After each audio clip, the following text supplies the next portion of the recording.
And, she's now 57. She made a video. She has gone broke, or she went broke, right?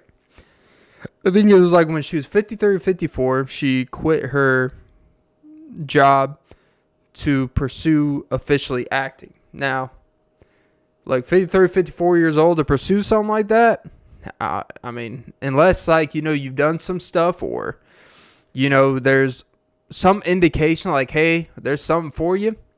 I don't know. I don't know her whole backstory, but it didn't seem like she had something that was like imminent to like make that bold move. But you know what? And of course, there's people in the comment section, or really from afar. I think if you're in her comment section watching her videos, you're probably a fan of her, so you're probably very supportive. But there's always the people from afar that kind of prey on when someone does what you shouldn't do on paper and they fail at it. So it's kind of a rationalization for why most people continue to live a certain life, because there's not the repercussion, there's not the fear of being exiled, no empathy or sympathy.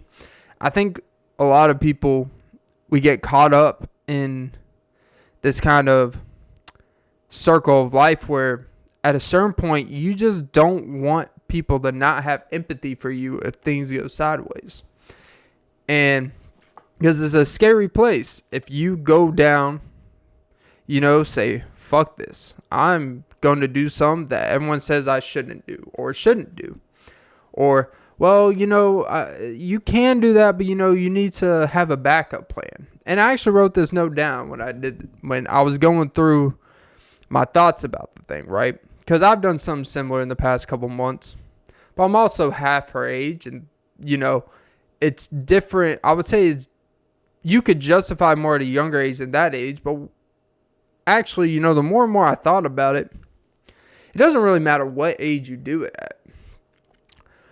People will view it a little bit differently, but people always say the same thing. When you do something without a backup plan, you can't, no one's going to feel bad for you. It's like, I don't really care if you feel bad for me. She's not trying. I don't think she's really trying to have people feel bad for her. I don't think that's not really the vibe I got. There are people that will do GoFundMes because they quit their job and whatever, or people, they call it beg talk, where people literally go on TikTok begging for money and kind of make you feel like shit for not donating. They're like, if you're in the group chat for more than 5 minutes and not donating money, you're part of you're part of capitalism and communism. It's like, whoa, hey. I didn't even look out for this video. They pushed this shit on me, but okay. But with her, one thing I resonated with, and my thought is, there was comments like, you can't, you can do what you want out here, but you got to have a backup plan in case things don't work out. And I say, yeah, I think you should have a general idea of like, hey, if shit starts to hit the fan, I have a backtrack of skills and education to go and find something, But the reality is to do a lot of these things, you can't operate in most jobs functionally with the time or the dedication it takes to be good at those jobs and do these other things without a give and take of both suffering.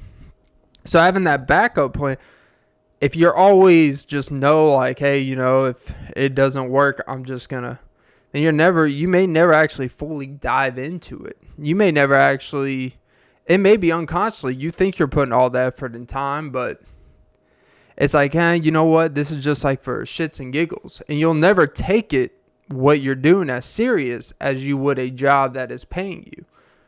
If that makes sense. Because with some things, the payoff can be great, but you may go through months or years of making no money from it. But you're developing that, whether that relationship, that dedication to it, to really learn the thing, the craft, to make it something profitable or something bringing income one day, whatever that may be. Just not day trading. I'll get to that later. But focus on what's important here. But, I did a similar thing. She took out her retirement and all that stuff. Now, you take out your retirement at that age, that's a whole different thing because you don't really have much time to build that back. When you're younger, depending on your situation, I'm not saying you should do it. But at the same time, if you really trust on why you're doing something or to get through a hard time, if you're young enough or you're going to be working most of the rest of your life, you can start the retirement again and have the understanding of what that means and then be able to start it over again and be able to make more income depending on what you got yourself into. And you could just kind of make up for it over time and build it back up. Like, dude, at the age of 25, you got like 40 years to build that shit back up. So it's not really too much to worry about. People in this economy, Social Security, 401k, who knows how valuable that shit's going to be. Like, you're literally keeping that money in these funds so other people can make more money off of it. Like, you really break down what it is. Like, if you actually, it's not something, like, if you have a job that offers it, do it.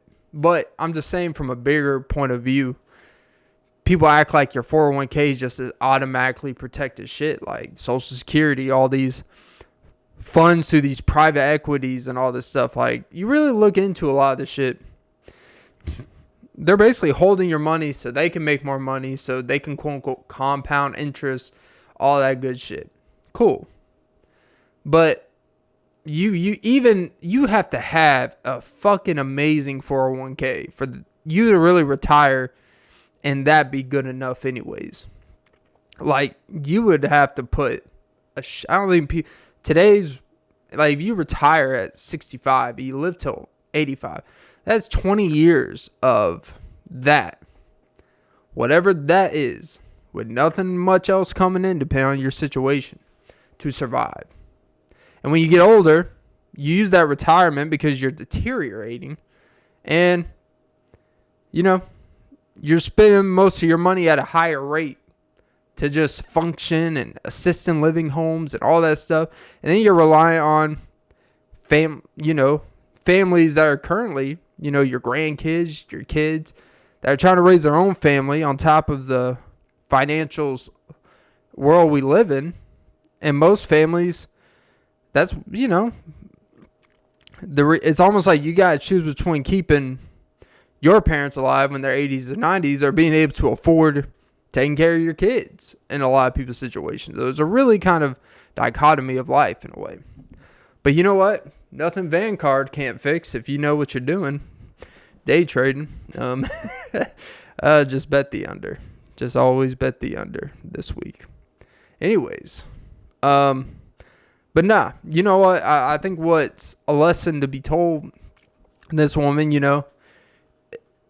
you people that are like, oh, you should have had a back. It's like at 57, like, what backup plan is she really going to have? Like, we just want to live in this fictional world that we just have, we all got the same 24 hours. It's like, yeah, but not everything is open 24 hours. For a lot of these, things you want to do, let's say you want to do, I'm just going to give it an example. If you want to do, I don't know, stock market stuff, right? The market's open from 9:30 to 4 p.m., right? Most jobs, you're going to have to get there 8 a.m., 9, 10. The amount of attention you have to pay to maximize on your stocks and stuff like that, depending on what it is, it could be very extensive. It could be very hands-off if you got certain things in place. But you have to know what's going on, because if you don't, you could be losing hundreds of thousands or thousands of dollars, depending on how much you got going on. And if you're at work, you got X, Y, and Z. Like, your attention, you can only dedicate so much time to different things, right? And if you're 57 years old, and I think she worked, some corporate whatever, and now she tried to find a job back there, they won't let her have her job back, whatever. But it goes to show that no matter what you do, you'll either be criticized for not being successful, or you'll be in whoever's fucking eyes, or you'll be criticized for making a bold move and it didn't work out for you. But we live in this world where it's all about, oh, take chances. You never went for it. Then people go for it. Then you shit on them for going for it. So it's like, and it's weird because like you could be 22 years old. You get shit on for it. You're 57 like her and you get people not feeling empathy for her. So it's this endless cycle of, hey, fuck you.